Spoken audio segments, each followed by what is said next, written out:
அல்போஸ் மலைத்தொடரின் அடிவாரத்தில் பாரசீக நாகரிகத்தின் தொட்டிலாக கம்பீரமாக காட்சியளிக்கும் தெஹ்ரானில் 1.8 கோடி பேர் வசிக்கிறார்கள். இது தவிர சுமார் 20 லட்சம் பேர் தினசரி தெஹ்ரானுக்கு வந்து செல்கிறார்கள் என்றும் கூறப்படுகிறது.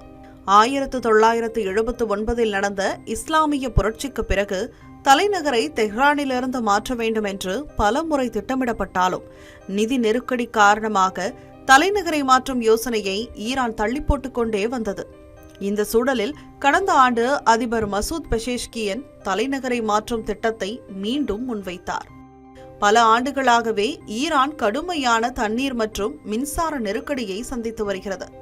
ஈரானின் பாதிக்கும் மேற்பட்ட அணைகள் 40%த்திற்கும் குறைவான கொள்ளளவு தண்ணீரையே கொண்டுள்ளன. மின் உற்பத்தி நிலையங்கள் சிதைந்துவிட்டன. ஒரு நாளைக்கு பல மணி நேர மின்தடைகள் கட்டாயமாகிவிட்டன. இதனால் ஈரானில் அன்றாட வாழ்க்கையையும் தொழில்துறையையும் பெரிய அளவில் பாதிக்கப்பட்டுள்ளன. தண்ணீர் பற்றாக்குறை, மின்சார தட்டுப்பாடு, தீவிர காற்று மாசுபாடு ஆகியவற்றோடு தெஹ்ரானின் நிலம் மெல்ல சரிந்து வருவது மிகப்பெரிய சவாலாக உள்ளது.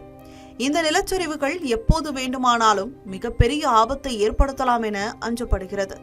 எனவேதான் தலைநகரை மாற்றும் முடிவை ஈரான் அதிபர் அந்நாட்டின் உச்ச தலைவர் அயதுல்லா கொமேனியிடம் தெரிவித்துள்ளார். 2021 ஆண்டு தெஹ்ரானின் 60% கட்டிடங்கள் நிலநடுக்க பாதுகாப்பு தரநிலைகளை பூர்த்தி செய்யவில்லை என்று கூறியுள்ள ஈரானின் கட்டுமான மற்றும் வீட்டு வசதி ஆராய்ச்சி மையத்தை சேர்ந்த விஞ்ஞானிகள் தெஹ்ரானில் ஒவ்வொரு ஆண்டும் சராசரியாக 10 அங்குலம் மண் புதைவதாக கண்டறிந்துள்ளனர். இதனால் நகர உள்கட்டமைப்பு பணிகள் கிட்டத்தட்ட நிறைவேற்ற முடியாமல் போகிறது. மேலும் தொடர்ச்சியாக 5 வறண்ட ஆண்டுகள் மற்றும் அதிக அளவிலான வெப்பத்திற்கு பிறகு தெஹ்ரானில் தண்ணீர் பற்றாக்குறை ஏற்பட்டுள்ளது. நீர்த்தேக்கங்களில் நீர்மட்டம் வரலாறு காணாத அளவு குறைந்த அளவை எட்டியுள்ளது. 2022 ஆண்டு முதல் காற்று மாசுபாட்டால் நாடு முழுவதும் ஆண்டுதோறும் 20,800 உயிரிழப்புகள் ஏற்படுகின்றன என்றும் தலைநகர் தெஹ்ரானில் மட்டும் 6,400 பேர் உயிரிழந்து வருவதாகவும் அந்நாட்டின் சுகாதாரத்துறை தெரிவித்துள்ளது. தெஹ்ரானில் உயரமான குடியிருப்புகளிலிருந்து குசிஸ்தான் மற்றும் சிஸ்தான், பலுசிஸ்தான் கிராமங்கள் வரை பொறுத்துக்கொள்ள முடியாத வகையில் மக்களின் அன்றாட வாழ்க்கை பாதிக்கப்பட்டுள்ளது.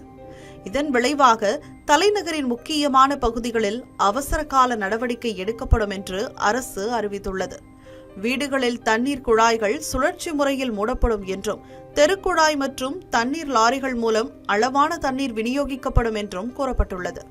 கடந்த ஆண்டில் மழைப்பொழிவு சராசரியை விட 45% குறைந்துள்ளது. பல மாகாணங்களில் 70%த்திற்கும் அதிகமாக குறைந்துள்ளது. மேலும் நிலத்தடி நீர் இருப்பில் 70%த்திற்கும் அதிகமாக தீர்ந்துவிட்டதால் பல மாகாணங்களில் மண் புதைய ஆரம்பித்துள்ளது.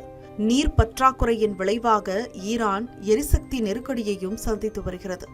கடந்த ஜூலையில் வடகிழக்கு ஈரான் உள்ளிட்ட ஈரானில் பல பகுதிகளில் மிகவும் கடுமையான நீர் மற்றும் மின்சார பற்றாக்குறைக்கு அரசும் அரசு அதிகாரிகளும் தான் காரணம் என்று மக்கள் தெருக்களில் இறங்கி போராடி வருகிறார்கள். 50 ஆண்டுகளுக்கும் மேலாக தவறான ஆட்சி தங்களுக்கு வேண்டாம் என்றும் ஈரானின் மண்ணையும் நீரையும் அழிக்கும் ஒரு மதகுரு ஆட்சியை தாங்கள் விரும்பவில்லை என்றும் மக்கள் கூறுகிறார்கள்.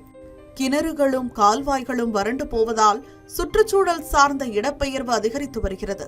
பல குடும்பங்கள் வேலைவாய்ப்பு, சேவைகள் மற்றும் சிறந்த உள்கட்டமைப்பை தேடி தெஹ்ரானுக்கு இடம்பெயர்கின்றன.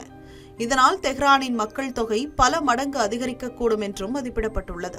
ஈரானின் நீர், மின்சாரம் மற்றும் எதிர்காலத்தை பாதுகாக்க தலைநகரை மாற்றுவது சரியான முடிவில்லை என்றும் ஆட்சி மாற்றம் ஒன்றே நிரந்தர தீர்வாகும் என்றும் பெரும்பாலான ஈரான் மக்கள் தெரிவித்துள்ளனர்.